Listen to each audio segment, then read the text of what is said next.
When you're giving money to charity, you want to do the most that you can for the charity itself, but you also want to get a little bit of a break on your taxes as well. Here are 3 tax giving hacks when you're trying to give money to charity. The last one, make sure you pay attention to because it becomes available once you turn 70 and a half. The first tax giving hack is something called a donor advised fund. When you give money to charity, you often think you get a tax deduction exactly that year. Using the donor advised fund allows you to really separate out when do you get the tax deduction by committing the money to charity, and when does the money itself actually go to charity. So normally, when you give the money, you get the tax deduction. It really just separates it out that you get the tax deduction, and then later on, the charity can get the money. This is really helpful if you're somebody that's bunching together your charitable donations. You might be somebody that wants to gift $10,000, $20,000. I've even seen $150,000 or more gifted into a donor advised fund in 1 year because that's the 1 year that you really want the big tax deduction. But you don't necessarily want to give the church or the charity exactly that large dollar amount right away this year because they might start expecting it in the next year. Or maybe you're somebody that likes to give every single month just as an ongoing basis, but you know, oh my goodness, it's the end of the year and I need this big tax deduction right now.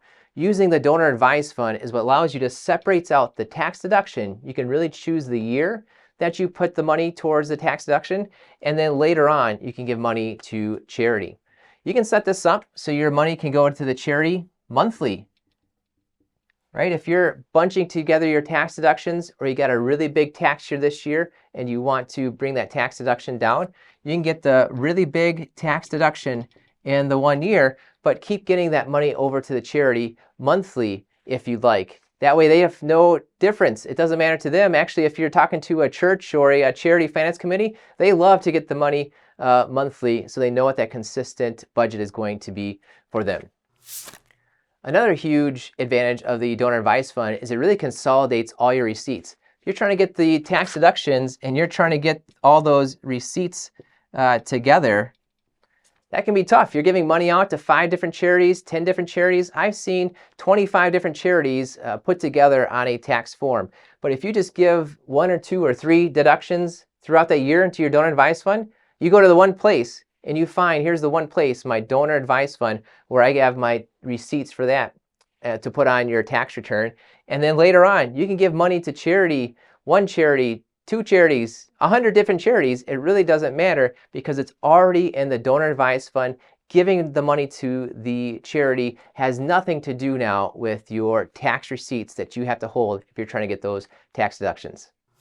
The second charitable giving tax hack is to give stock, not necessarily writing a check or putting on your credit card. When you give stock, and you can do this by giving money to a donor advised fund, you can give stock directly to the charity. Although here's where things combine. Quite often when you want to give stock to the charity, especially one that's maybe more smaller, a local church perhaps, a local food pantry, they might not have the ability to accept the stock. But with the donor advised fund, that can accept the stock. We know that'll work out well for you there. So when you give stock, as opposed to maybe giving cash, a check, credit card, whatever it is to charity, well, it works out really well. When you've had that stock in a long-term situation, long-term is greater than 12 months. So you own the stock for more than 12 months in a day or beyond.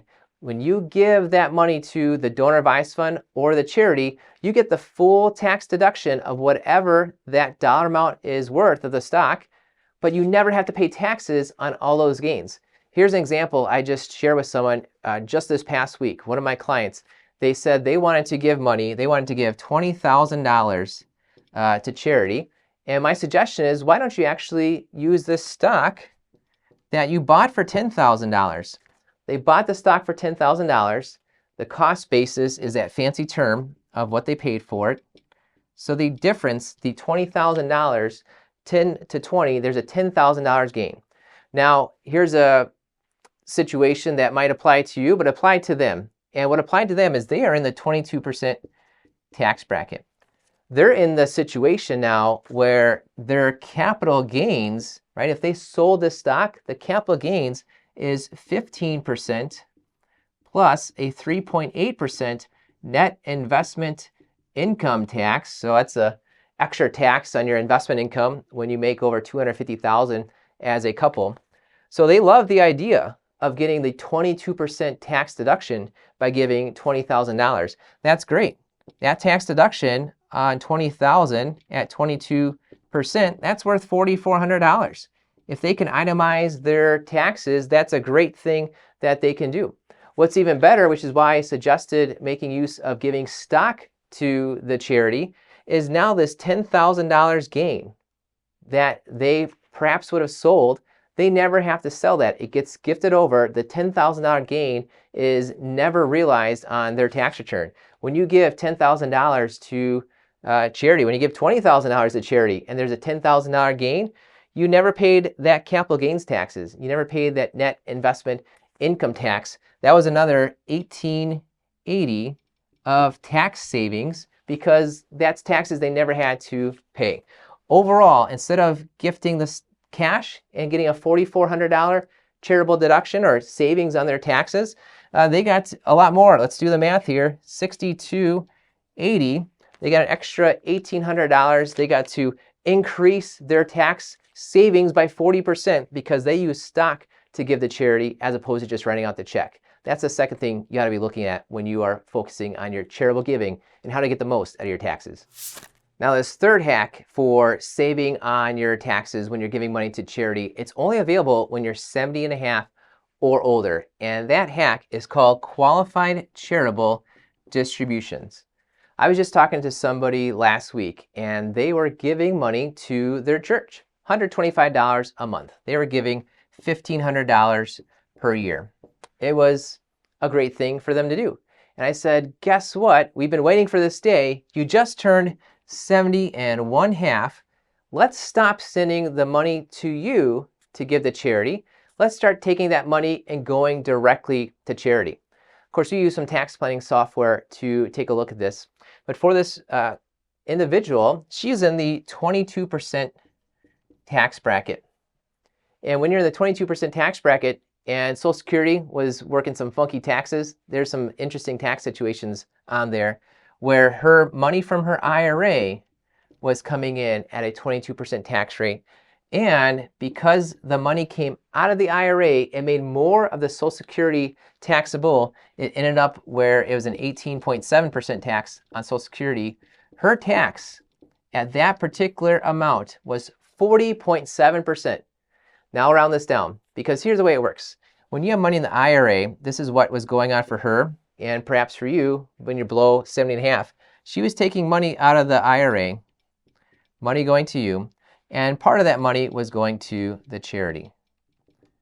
So that entire amount that was showing up to her, everything you take out of the IRA that goes to you, that shows up on your tax return.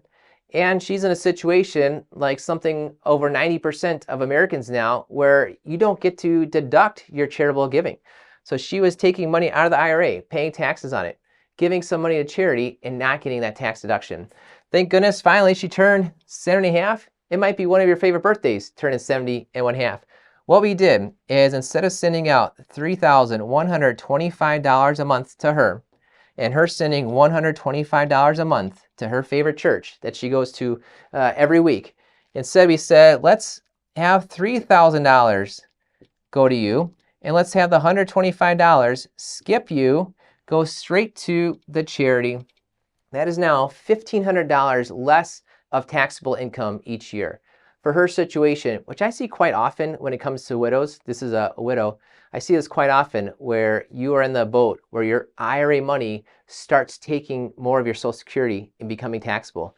That combination was saving her now 40% in taxes, same $1,500 a year she's sending to charity. All we did is switch how it gets there, and there's a $600 tax savings for her because of that direction, making use of that qualified charitable distribution. Now, you're only able to do that once you hit 70 and a half.